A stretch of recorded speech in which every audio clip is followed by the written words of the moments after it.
Hey guys, we're back with the Brown and Sharpe dividing head, and I wanted to give you a little bit of a rundown on how I clean up the parts and everything, and actually proceed through the restoration rather than it being just a here's what I've done. I wanted to include a little bit of how-to and show you some of the things and the procedures, the way I do my cleanups and restorations and stuff like that. So let me show you some of the parts that I'm working on right now, and show you how I'm cleaning them up and everything before I get them ready for the rust removal process. So typically I use these things, big, heavy, thick chemical gloves, but I don't have my hands immersed inside a bin tonight. I'm not like in there, rummaging through parts and stuff. I'm just kind of picking out like a little piece and cleaning and stuff. So I'm foregoing the gloves for tonight. So the parts here are in Purple Power, undiluted.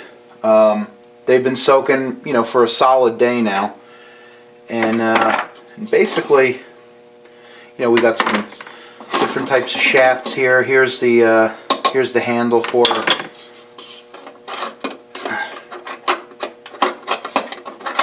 the dividing head. Here's some nuts and bolts.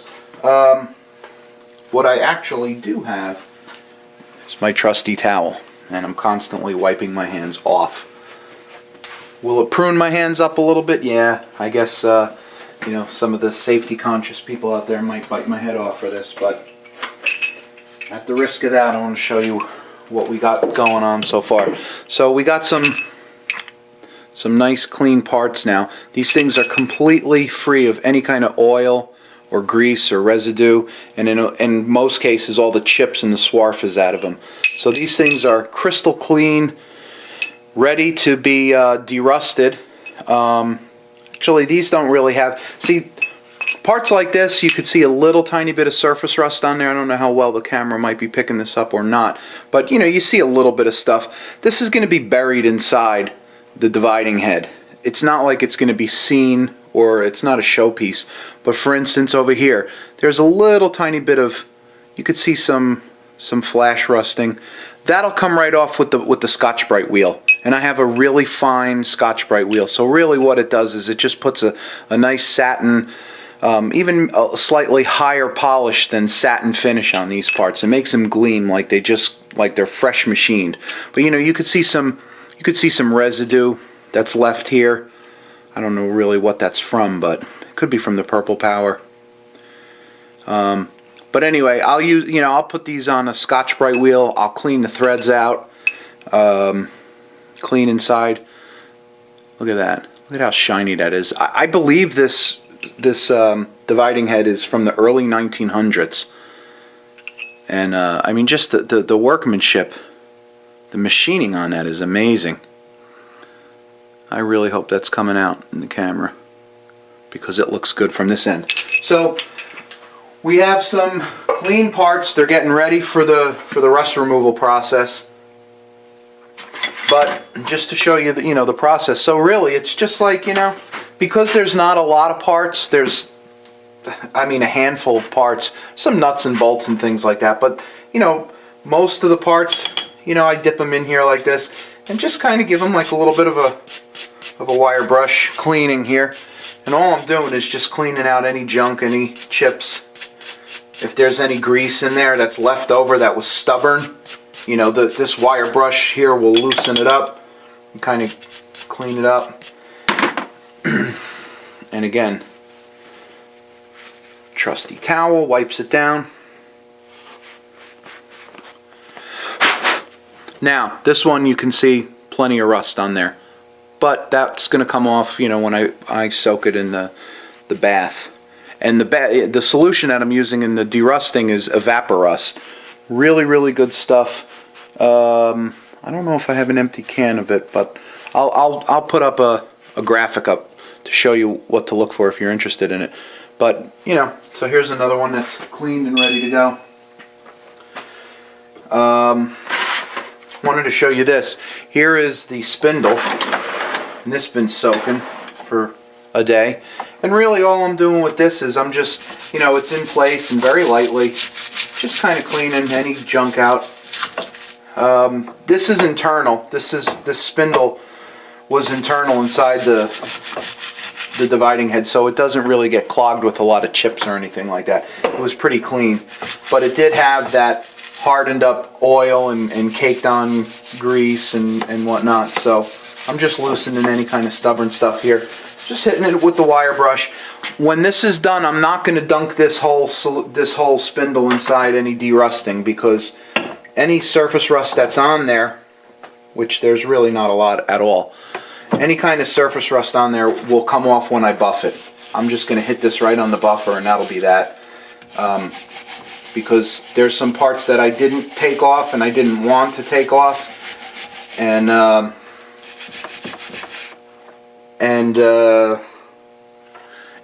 yeah, if I was to submerge this whole thing with this spinning gear, this whole thing turns on here.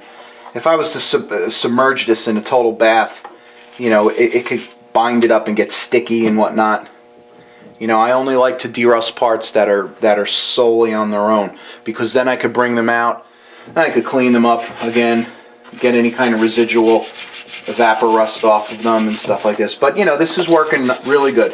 This is cleaning it up real nice, getting it ready. It's going to be oiled up, polished up, and that'll be that. Wanted to show you these things. I don't know if these were in the last video, but this was the sector gauge. Here was the, see that? The index plate. Came out real nice. And again, this isn't even buffed yet, so when I buff this on the wheel, it'll make it even look nicer. You know, we got some shafts here. You know, again, all this will be cleaned right up. If there's any surface rust, again, I'll see something like this. This will just come right off with the Scotch-Brite wheel. All the gears crystal clean. No dirt, no chips, no nothing. And again, this will clean up really nice. This dial right here, I might re-blacken this, because I believe this was blackened. And there's another part that goes to it that had some, like, you know, blackening on it, black oxide. So probably going to do that with it as well. I do that with my lathe parts, with all the nuts and bolts that I, you know, the socket cap screws. I wind up buffing them, cleaning them, just like the process I just showed you here, cleaning them up, buffing them until they become silver, and then I re-blacken them. And it adds such a nice touch to the restorations. Everything looks so brand new. A lot of people look at the slideshow and they see all the before and after. And this right here, this is exactly what goes on in between. I'm pulling parts from the Purple Power, each screw, and I'm just cleaning the gunk out of them with a heavy brush. And I move over here to my little toothbrush. Fantastic restoration tool, by the way. And just sweeping out all the junk that the big brush dislodges.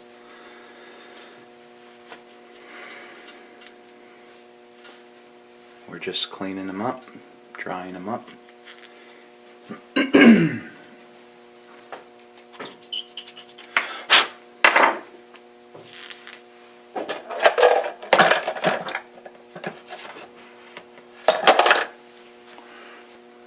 Glamorous, isn't it?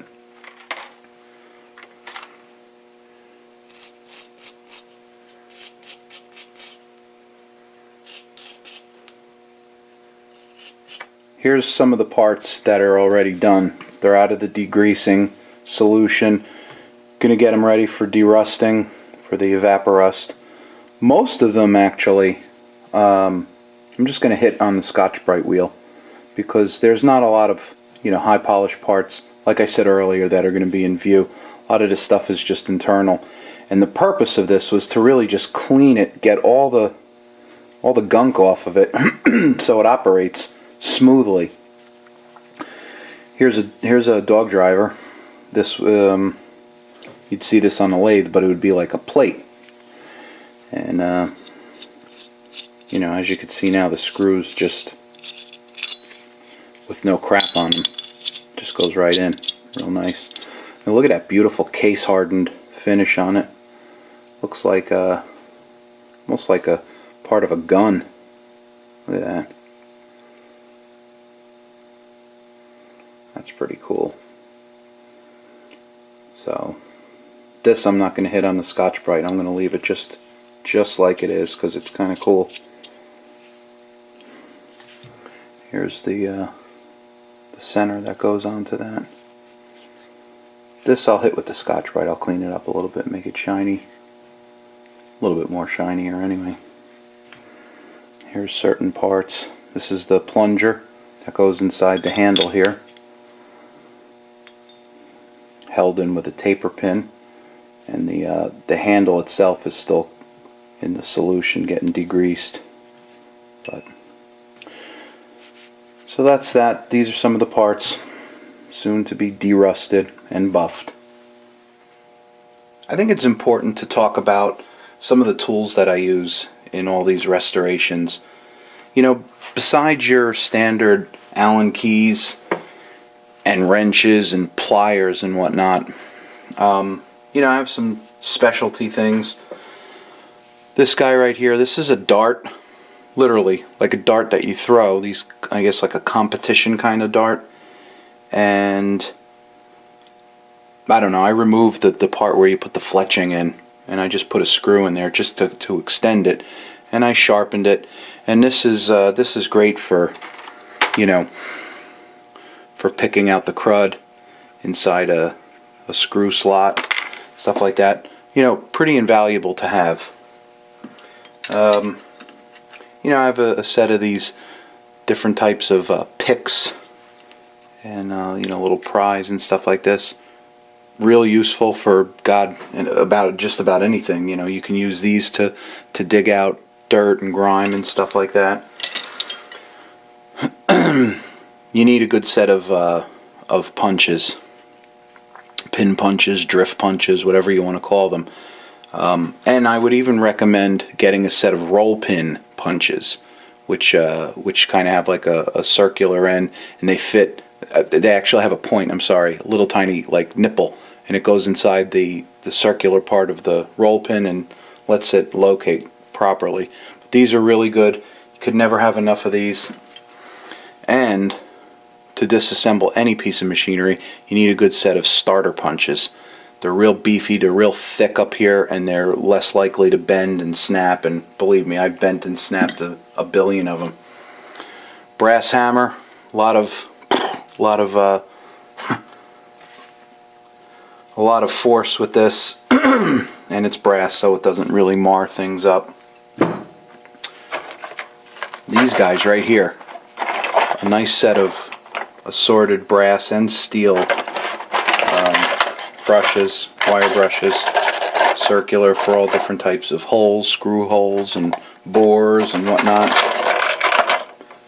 I think I got this set here actually at Harbor Freight. Very cheap, a couple of bucks, you get a bunch of them. Great tool to have. Let's see here. Oh yeah, right here. Get yourself a variety of these toothbrushes. The stiffer the better, obviously. These are fantastic. I mean, you know, you use a wire brush here to really dislodge and break up the crud, and then this kind of sweeps it away and just gets it out of your way nice. Yeah, Purple Power. Get yourself some of this stuff. It just deteriorates the grease. It neutralizes it. It basically turns it into it almost looks like if you were to get breadcrumbs and submerge them in water. The grease, the blobs of grease get real fluffy, almost like bread that's been sitting in water. It works really, really good, and it's very inexpensive. I got this stuff at Lowe's, or yeah, I think it was Lowe's. Anyway, really good stuff to have. Yeah, that's really it for, you know, for tools. You know, I can't say enough about all these little miscellaneous things. You know, coffee cans. I save all my coffee cans. You want to get a variety of containers, because if you could get the smallest container to put your parts in, the less chemicals you have to use. So, good lesson there. What else? Let me show you some of the bins. I mean, obviously, Chinese food things, I save these always. They make great soaking tubs. They make great storage. These guys right here, these little bins, they're $1 a piece at Target. And, you know, you hold different sets of screws and stuff like this. Old towels that I have my parts laid on. These things right here, these are rubber mats, rubber placemats. They make great things for holding your stuff securely on the bench. Whew, what else? That's really it in terms of specialty tools. I mean, you know, a lot of it is procedure too. It's just how you do it, how you work on these parts. Here is my buffer. It's a 6-inch bench buffer that I got at Harbor Freight. I think it was about $30 or so. Really inexpensive. This thing has really paid for itself. I've done a heavy 10, a 9A, a 13-inch lathe, Bridgeport, and 2 drill presses. And now, you know, I mean, various little tools and stuff like that. And it just keeps on going and going and going. This side, I usually, you know, I have a little Scotch-Brite wheel on, and that's my buffing side, my polishing side. And as you can see, I really get my use out of my Scotch-Brite wheels. Here's a really good example of what I can use this this dart for. You see all that grime inside the screw slot.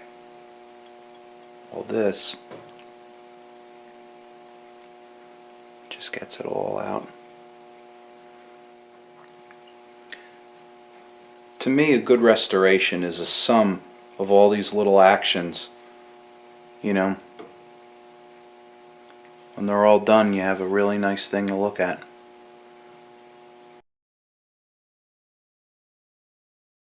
What's up, guys?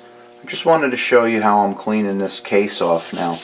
I got it soaking in Purple Power, and to my surprise, everything is just coming right off with a little bit of, you know, a little bit of wire brushing.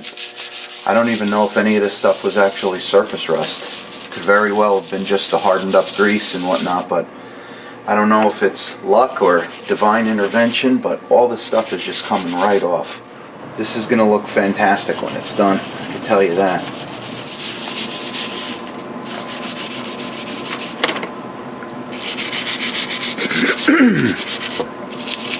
These little tiny brushes, they really get into all the cracks.